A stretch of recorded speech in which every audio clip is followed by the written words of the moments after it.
Hello students, how are you? कैसे हो सब? कैसा चल रहा है आपकी पढ़ाई का? तो चलो आज करते हैं अपना न्यू टॉपिक क्या है? Formation of colour ion. अब देखो स्टूडेंट्स, जब डी ऑर्बिटल में इलेक्ट्रॉन होते हैं तो वो डी ऑर्बिटल में इलेक्ट्रॉन होते हैं, बराबर है। तो वो एनर्जी लेके एक्साइटेड मोड में जाते हैं, मतलब डी ऑर्बिटल में 5 है, T2G N E G, इस तरह से है, इस तरह से भी है।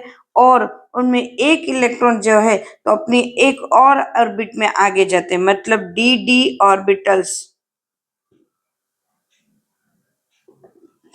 ओवरलैपिंग।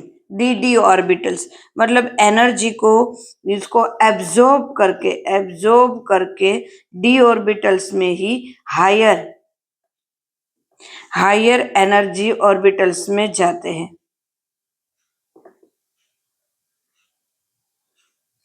एनर्जी ऑर्बिटल में जाते हैं। तब जब वो हायर एनर्जी ऑर्बिटल में जाते हैं तो एक एनर्जी को फिक्स एनर्जी को वो एब्जॉर्ब करते हैं, करजे वो एक फ्रीक्वेंसी में आती है। जो एनर्जी को वो एब्जॉर्ब करते हैं वो एक फिक्स फ्रीक्वेंसी में दिखाई देती है, जो एक फिक्स होता है, फिक्स लाइट होती है एनर्जी, जो विजिबल में है, विजिबल लाइट में दिखाई देती है, बराबर है। तो उस वजह से उसने जितनी एनर्जी को एब्जॉर्ब किया होगा उसके कॉम्प्लीमेंट्री, उसके ऑपोजिट कॉम्प्लीमेंट्री एनर्जी जो दिखाई देगी, एनर्जी जो होगी वो कलर हो दिखाई देगा। एब्जॉर्ब किया है कौन से कलर का, उसकी कॉम्प्लीमेंट्री कौन से कलर की है, वो कलर हमें दिखाई देगा आयंस का। या तो कोई भी वाटर सॉल्यूशन बनाए, हम उसके वाटर सॉल्यूशन बनाए कोई भी कंपाउंड का, तो उनकी हमें ये कलर की एनर्जी हमें दिखाई देगी। कौन से एब्जॉर्ब किया है उसकी कॉम्प्लीमेंट्री कलर दिखाई देगा। एब्जॉर्ब जो फ्रीक्वेंसी का कलर क्या है उसकी कॉम्प्लीमेंट्री कलर दिखाई देगा। कॉम्प्लीमेंट्री कलर मतलब किस है, इस वजह से उसकी या तो वो कंपाउंड ओरिजिनल जो होते हैं वो भी कलरफुल होते हैं उसकी वजह से, या तो उसका सॉल्यूशन जो है उसको वाटर में डालते हैं तो वाटर आयन यहाँ पे बनता है और वो सॉल्यूशन दिखाई देता है। जैसे कॉम्प्लीमेंट्री कलर कौन से है मैं एक बताती हूँ। कॉम्प्लीमेंट्री कलर यहाँ पे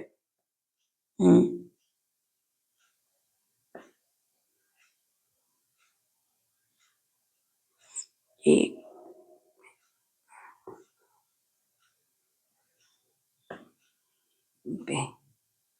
ये मैं ड्रॉ कर रही हूँ,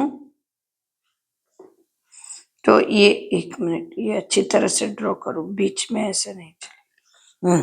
अब कॉम्प्लीमेंट्री कलर में ड्रॉ करके बताती हूँ बीच में। जैसे कि यहाँ ब्लू है तो सामने ऑरेंज आएगा, यहाँ पे ग्रीन है तो सामने रेड आएगा, उसी कलर को देंगे। यहाँ वायोलेट है तो यहाँ पे येलो आएगा। उस तरह से हमें ये कलर दिखाई देंगे। हमारी टेक्स्ट बुक में बहुत सारे ऐसे कलर दिए हुए हैं कि कुछ किस कलर के दिखाई देंगे। लाइक दिस कॉपर सल्फेट वो किस कलर का दिखाई देता है, ब्लू कलर का। हमें ओरिजिनल भी ब्लू कलर का ही दिखाई देता है। उसी तरह कॉपर क्लोराइड हमें ग्रीनिश ब्लू दिखाई देता है। कौन से कलर का दिखाई देता है, ग्रीनिश ब्लू दिखाई देता है। उसी तरह ये हमारा है FeCl3, वो ब्राउन येलो दिखाई देता है, येलो डार्क येलो दिखाई देता है। तो वो कलर किस वजह से दिखाई देता है, क्योंकि जिसकी उसने एनर्जी, जो एनर्जी को उसने एब्जॉर्ब करा है वो कलर कौन सा है, उसके अकॉर्डिंग वो कलर हमें दिखाई देगा। क्लियर है स्टूडेंट्स? एकदम से इजी टॉपिक है। यहाँ पे हमें एक दो एग्जाम्पल भी लिए हुए हैं, जैसे कि मैं भी ले रही हूँ, टेक्स्ट बुक में लिखा है। जैसे कि क्रोमियम+3 है तो वो वायोलेट कलर का दिखाई देगा, वायोलेट कलर का दिखाई देगा। बराबर Mn+3 है तो भी वायोलेट कलर का दिखाई देगा। तो ये है ना, वो अच्छे से याद रखना है, ये करके ही जाना है, 1 मार्क्स में पूछ सकते हैं। क्लियर है? उसी तरह क्रोमियम+2 है तो वो ब्लू कलर का दिखाई देगा। Mn+2 है, देखो +2 और +3 में कितना डिफरेंस हुआ, Mn+2 है तो वो पिंक कलर का दिखाई देगा। और ऐसे पिंक कलर के कंपाउंड हमारी लैब में है। उसी तरह Fe+2 है तो वो ग्रीन कलर का दिखाई देगा। तो यहाँ पे है हमारे पास FeSO4, वो ग्रीन कलर का है। Fe+3 अभी मैंने यहाँ पे लिखा Fe+3, वो येलो कलर का है। यहाँ Mn+2 हमारे पास है MnCl2, लैब में आप जाके देखो वो हमें दिखाई देगा लाइट पिंक कलर का। और Mn+2 वाले ही हमारे लैब में है, +3 वाले नहीं है।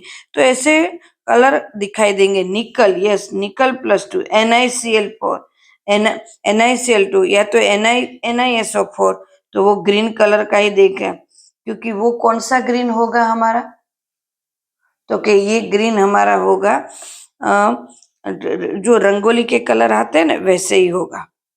क्लियर है? और Zn+2 उसका तो कलर ही न होगा, कलरलेस होगा। क्यों? क्योंकि वो तो इसमें आते ही नहीं है, डी ऑर्बिटल्स में आते हैं, उसके पास तो स्टेबल ही है, तो उसको इलेक्ट्रॉन को जंप करवाने की जरूरत ही नहीं है। क्लियर है स्टूडेंट्स? तो ये थे हमारे आज के कलर कंपाउंड। कलर कंपाउंड में सबसे पहले हमें इसको याद रखना है, किसको? इसको, कौन सा कलर दिखाई देगा। क्लियर? तो नेक्स्ट वीडियो में फिर से मिलते हैं, तब तक के लिए बाय, टेक केयर।